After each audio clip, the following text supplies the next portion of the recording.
Hello दोस्तों, math करनी channel में आपका स्वागत और अभिनंदन है। आज हम विकास के सिद्धांतों में अगला सिद्धांत जीन पियाजे का नैतिक विकास का सिद्धांत पढ़ेंगे। यानी कि नैतिक विकास सिद्धांत के प्रतिपादक जीन पियाजे माने जाते हैं और ये निवासी थे स्विट्जरलैंड के, यानी कि इनका जन्म स्विट्जरलैंड में हुआ था 1896 साल में। इन्होंने बच्चे में नैतिक विकास वातावरण के साथ संबंध या अंतःक्रिया से होता है। यानी कि इन्होंने क्या बताया कि बच्चे में नैतिक विकास है वो वातावरण के साथ संबंध बनाने या अंतःक्रिया करने से बच्चे का नैतिक विकास होता है। पियाजे ने नैतिक विकास की सिद्धांत की दो अवस्था बताई, वो भी प्रकृति के आधार पर। पियाजे ने नैतिक विकास की सिद्धांत की दो अवस्था बताई प्रकृति के आधार पर। एक अवस्था है प्रायित नैतिक अवस्था जो 2 से 8 वर्ष के बीच होती है। दूसरी होती है स्वायत्त नैतिक अवस्था जो कि 9 से 11 वर्ष के बीच अवस्था होती है। सर्वप्रथम हम प्रायित नैतिक अवस्था के बारे में अध्ययन करेंगे। इस अवस्था को और किस किस नामों से जाना जाता है? नैतिक वास्तविक अवस्था, दबाव की नैतिक अवस्था, विधिबाध्य अवस्था, त्वरित न्याय की अवस्था। प्रायित यानी होता है ये परई यानी कि दूसरों पर आधारित अवस्था होती है।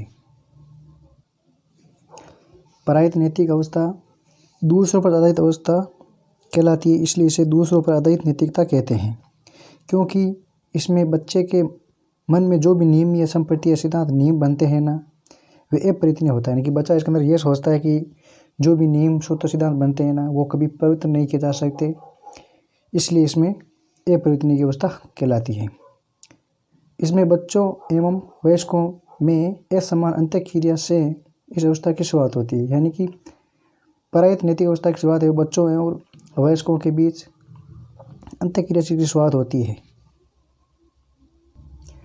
प्रायित नैतिक अवस्था और शेष अवस्था व बाह्य अवस्था के बीच होती है, ठीक है ना। इसके अंतर्गत प्रायित नैतिक अवस्था का अध्ययन किया जाता है। अब है स्वायत्त नैतिक अवस्था। इस अवस्था के उपनाम यानी कि इस अवस्था को किस किस नाम से जाना जाता है?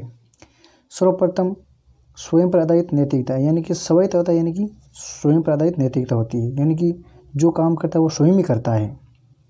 सामाजिक अनुबंधन की अवस्था, यानी समाज की इसमें अनुबंधता होती है। सामाजिक चेतना की अवस्था, लचीलापन की अवस्था, तार्किक चिंतन, यानी इसमें चिंतन करने लग जाता है बच्चा। अब ये आगे ये समान स्तरों के लोगों के साथ होती है, यानी प्रायित नैतिक अवस्था होती है बच्चे और वयस्कों के मध्य, जबकि ये होती है समान स्तर के लोगों के साथ, यानी कि बच्चों के साथ होती है, वयस्कों के साथ होती है और किशोरों के साथ होती है। इसके अंतर्गत बच्चों में लचीलापन, यानी कि बच्चों में लचीलापन आ जाता है। तर्क क्षमता, यानी कि तर्क वितर्क करने लग जाते हैं। सामाजिक चेतना, समाज के प्रति चेतना जागृत हो इसके अंदर हो जाती है। बच्चा इसमें समझता है कि जो भी नियम या सिद्धांत सूत्र संपत्ति बनते हैं वे मन माना होता है, यानी कि वे अपने मन से माना हुआ है, यानी अर्थात इसमें परिवर्तन किया जा सकता है अपने अनुसार। अब प्रायित व स्वायत्त नैतिक अवस्था में अंतर देखो। यह है प्रायित नैतिक अवस्था। प्रायित नैतिक अवस्था अंतर्गत क्या है कि नियम व संगठन में परिवर्तन नहीं किया जा सकता। बच्चे सोचते हैं कि मन मानना यानी मानना जरूरी है, यानी कि इसके अंदर बच्चे ये सोचते हैं कि जो नियम सिद्धांत बनते हैं ना, उसको परिवर्तन नहीं किया जा सकता, यानी उसको मानना जरूरी है, वही मायने होते हैं शेष अवस्था और बाह्य अवस्था के अंतर्गत।